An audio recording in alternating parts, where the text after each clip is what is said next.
नमस्कार मंडळी, हे पाहू शकतात आपण त्या दिवशी सोडलेला ऊसाचा जो प्लॉट विषयी जी माहिती होती त्याबद्दल सगळ्यांना कमेंट आल्या की त्यांनी नियोजन कशा प्रकारे केलं आहे.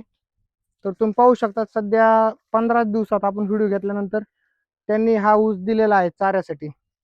तर परत एकदा आपण तो व्हिडिओ घेण्यासाठी पूर्ण करण्यासाठी या ठिकाणी आलेलो आहोत.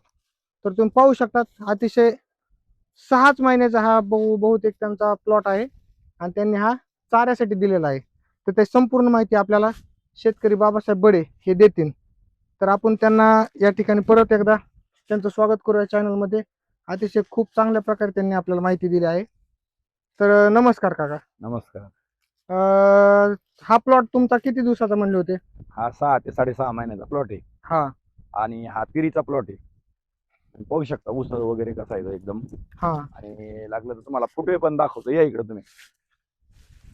अतिशय चांगल्या प्रकारे त्यांनी आपल्याला माहिती दिली होती आणि सर्वांच्या कमेंट आल्या की हा प्लॉट कशा प्रकारे नियोजन केला आहे आणि 6 महिन्याचा असून देखील कशा प्रकारे त्यांनी पुढचं कारखान्याला न देता कसं नियोजन करून अप्रतिम प्रकारे आदर्श शेतकरी कशा प्रकारे करता येईल आपल्या भागामध्ये याचं उदाहरण या ठिकाणी दिलेलं आहे.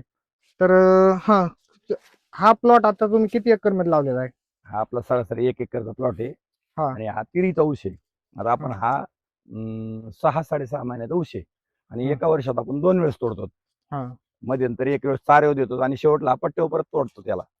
आता हा 6-6.5 महिन्याचा ऊस आहे. असा जवळजवळ 17-18-20 कांड्यापर्यंत कांड्या झालेल्या आहेत. फुटव्याची संख्या पाहू शकता तुम्ही कशी आहे. हा तिरीचा ऊस आहे. आता आपण चौरी पण ठेवणार इथं आणि पट्ट्यावर हा आरामशीर तुटतो शेवटपर्यंत. सध्या हा तुम्ही किती एकर मधला प्लॉट दिलेला आहे? 1 एकर हार्वेस्टिंगला दिले. आता चाऱ्यावर दिले आपण. हा 3000 रुपये टन प्रति टन दिलेला आहे, 3000 प्रमाणे.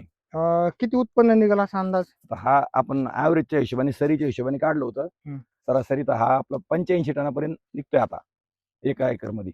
म्हणजे 6 महिन्यात तुम्हाला किती उत्पन्न या ठिकाणी निघालेलं आहे? पाहू शकतो तुम्ही, 85 टन म्हणजे 8 ते 24 2.5 लाख रुपयापर्यंत 1 एकर मध्ये आहे उत्पन्न. सहजासहजी येऊ शकतंय. आणि खर्च किती झाला आहे? खर्च काय, आपण याला कोंबडी खत टाकलं होतं 30-40 गोणे आणि 24-24 आणि पोटॅश टाकलं होतं. ही ऊसाची प्रजात कोणती आहे?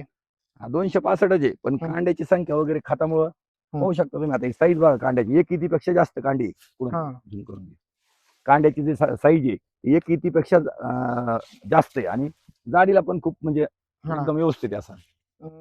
आता 6 महिन्याच्या पिकात तुम्हाला समाधानकारक ऊस आणि उत्पन्न दिलेलं आहे. खर्च बिलकुल नाहीच आहे ना. मजुरी बिलकुल नाही लागत याला. मजुरी आपण एक वेळेस तणनाशक मारलेलं आहे आणि खत पण ड्रीपने सोडतो. आणि चाऱ्यासाठी दिल्याबद्दल शेतकरी समाधानकारक आहे पुढचा? शेतकऱ्याला काय, आपण गुरावाल्याला दिला, शेतकऱ्याला नाही दिला ना. मग तेच गुरावाले जे चारेवाले आहेत ना त्यांना दिला आपण हा. आणि प्रति एकर हा 85-84-85 टनाचा ॲव्हरेज म्हणजे येतंय त्याला. साधारण चौरीच आपल्याकडे धरीत नाहीत ऊसाचं पीक. आता तुम्हाला चौरी पण दाखवू आपण पुढच्या व्हिडिओमध्ये, ज्यावेळेस तयार होईल ना. छोटे छोटे एक जवळून घ्या. या ठिकाणी तुम्ही पाहू शकतात की कशा प्रकारे ऊसाचे कांडे जवळजवळ 1 वितीच्या बी पुढे 1.5 वित अशा प्रकारे तुम्ही झालेले पाहू शकता 6 महिन्यात. आणि उत्पन्न अतिशय म्हणजे शेतकऱ्यांना भरपूर प्रमाणात समाधानकारक म्हणता येईल. तर हे तोड तुम्ही पाहू शकतात. अतिशय समाधानकारक उत्पन्न 6च महिन्यात आपल्याला मिळालेलं आहे.